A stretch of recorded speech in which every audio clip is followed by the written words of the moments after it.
Morning guys, whipping up some breakfast for myself. Just got back from the gym, making some scrambled eggs on an English muffin, and then I'm gonna pack all my stuff and go pick up my trailer and hit the road. We've got about 15 hours to New Mexico.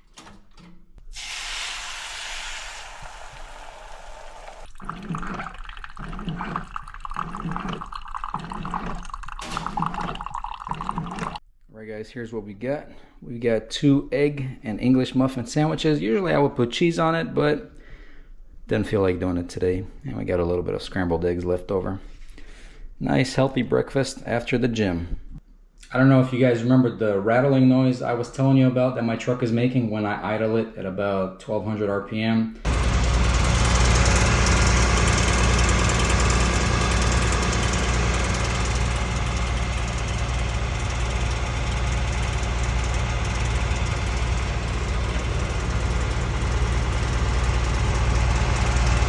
I used a stethoscope and I was able to pinpoint where that sound is coming from, and it is coming from the passenger side motor mount, which is very strange. I put the stethoscope on the bolts that mount it to the engine, and that is where it is the loudest. That motor mount does have a heat shield on it, so I don't know if that's causing the sound somehow after the engine warms up. But when I put the stethoscope on the block where the motor mount mounts, when I put it on a block, if I move about 2 inches away from the motor mount, either way, that sound is gone. That sound is not on the driver's side, so it's strange because it's right where the passenger side motor mount is, which is very, very odd. And that motor mount does show somewhere, so I did buy 2 new motor mounts that I'm going to have installed on the truck, and hopefully that solves the problem. We'll see. I'll show you guys the new motor mounts after I'm done with this breakfast.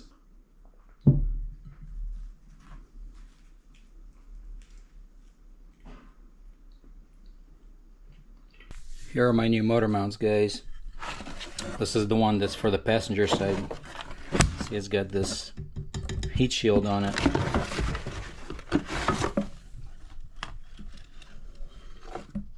So I don't know if the one on mine, if the heat shield is touching something somewhere to make it rattle.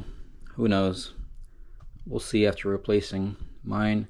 Because mine, the rubber is kind of torn in certain spots, and it does show where it's kind of starting to sag a little bit. 312,000 miles. Guys, I'm at a Love's, just filled up my truck before I pick up my trailer, and I'm going to show you something. This is really random, not work related, but why is there an imprint of a frog in the ground here?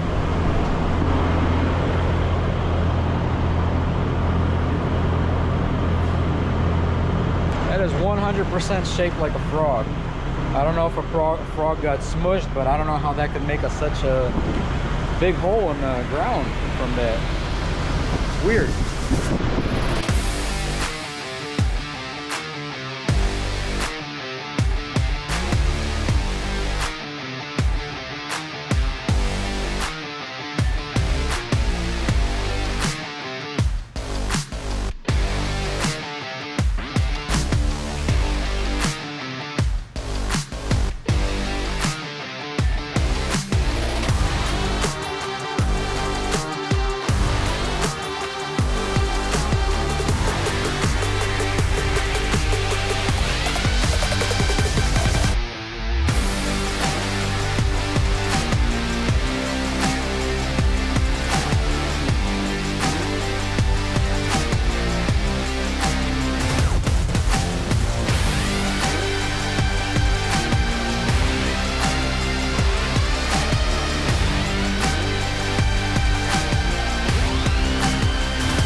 All right guys, we got the trailer all hooked up, heading out to Albuquerque, New Mexico. We've got 14 hours and 45 minutes.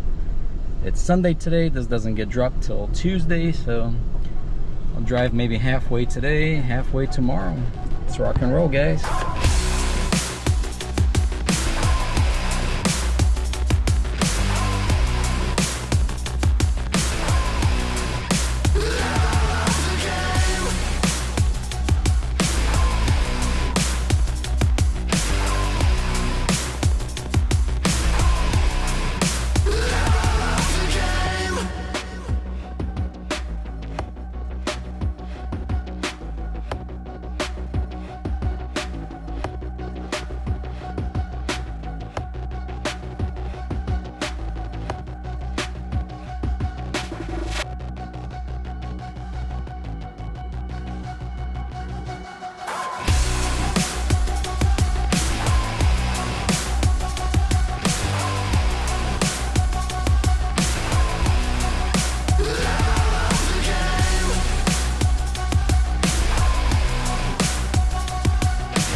Morning guys, at the receiver, dropping this Bobcat skid steer off and trying to get out of New Mexico. It's gonna be tough.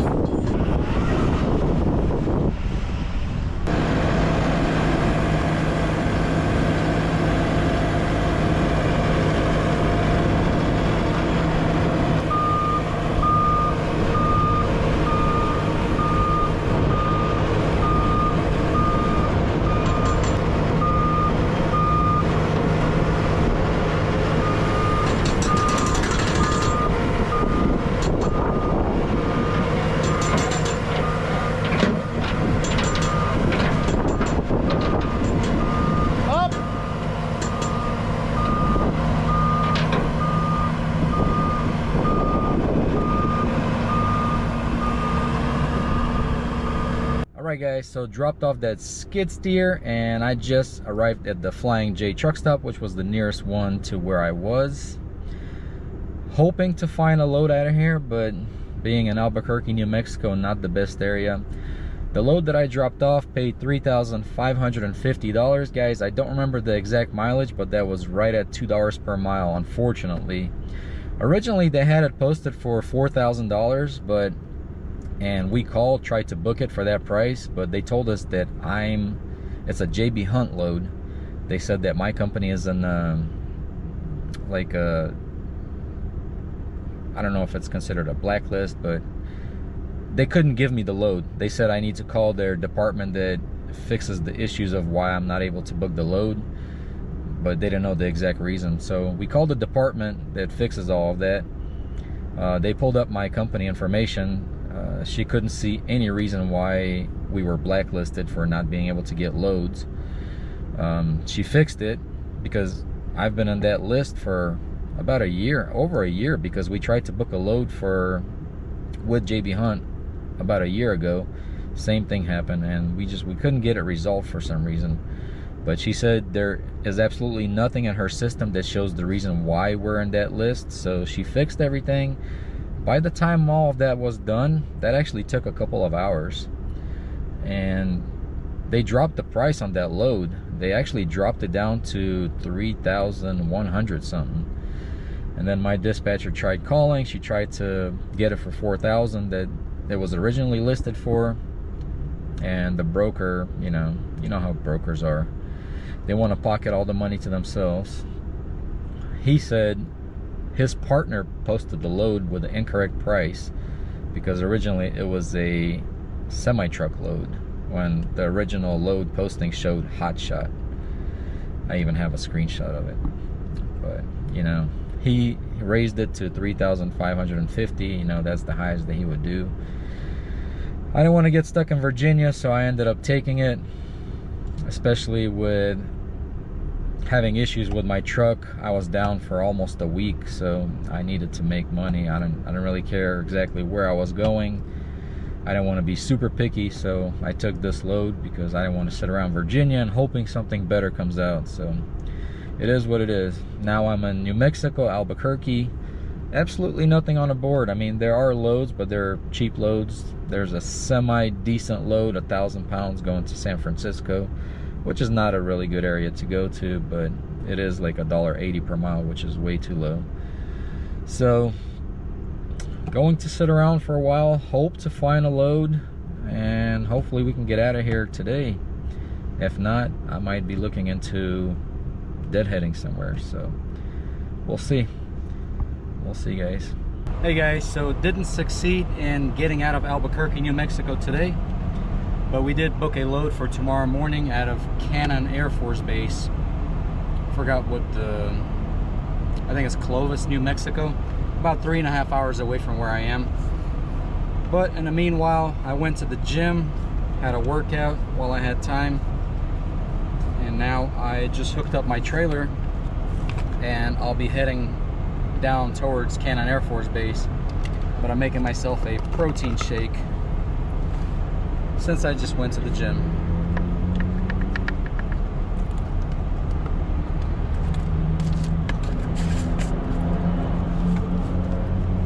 Got this protein shake right here, s'mores flavor. I think that's what it is. Yeah, s'mores. It's pretty good. I like it. All right, guys, I am going to drink my protein shake after I make it. I'm gonna throw some milk in it because it becomes really thick when you put milk. It's a little bit watery when you put water in it, so I like it with milk. I'm gonna drink that and I'm gonna head over towards Cannon Air Force Base. We'll see where the nearest truck stop is over there, and we'll call it a night. And tomorrow morning, picking up a load over there, heading over to upper part of New York, somewhere where I do not like to go, but being in a bad area like where I am right now, it's tough with loads, so you can't be super picky. But let's see where that load is going. I think it's up closer towards Canada, maybe a little bit above Albany, New York. It's going to Fort Drum, New York. Yeah, picking up like 3 trailers of some kind. Should be no more than 12,000 pounds.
Hey guys, I made it to Cannon Air Force Base, picking up 3 carts going to New York, and I think it's these carts right here.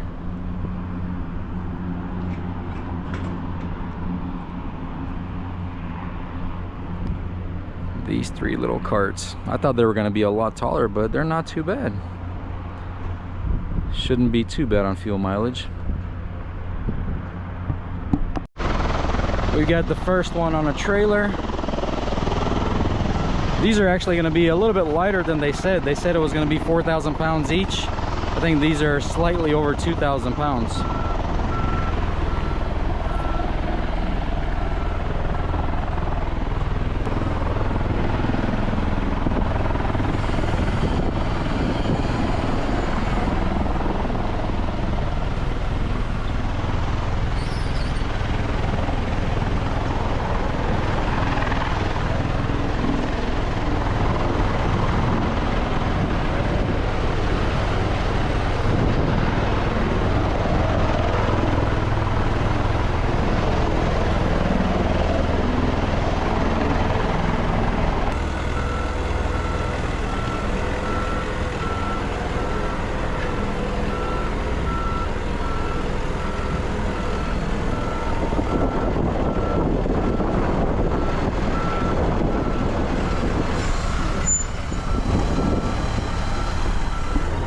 Alright guys, we got the second one on. This is going to be the heaviest one because it's got the two little things on top, but it's still not going to be super heavy. And we've got one more.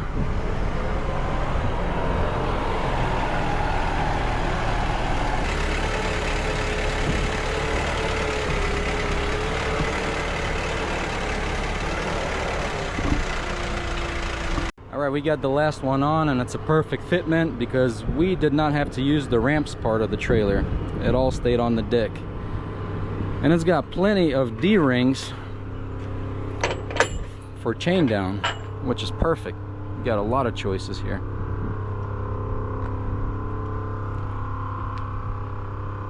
Alright, let's get this thing all chained down and put some straps on it as well. Alright guys, got everything secured, chained down, strapped down. This was actually a little bit of a hassle to do because the chains weren't cooperating. I was using certain D-rings and the chains just weren't tightening. So I had to redo a couple things, so it took me a little while. Here's what we have. We've got the first one, kind of used the inner D-rings, pulling it outwards. And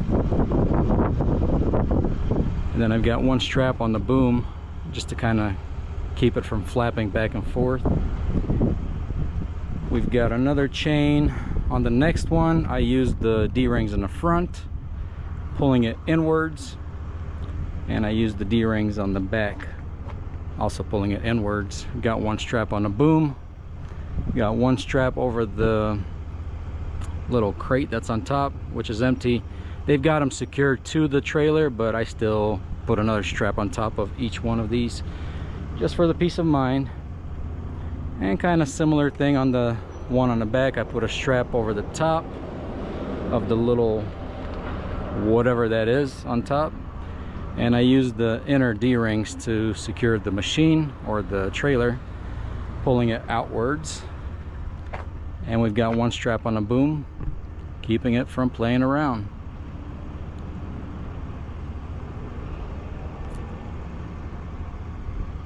Alright guys, let's get rolling because I wasted a lot of time.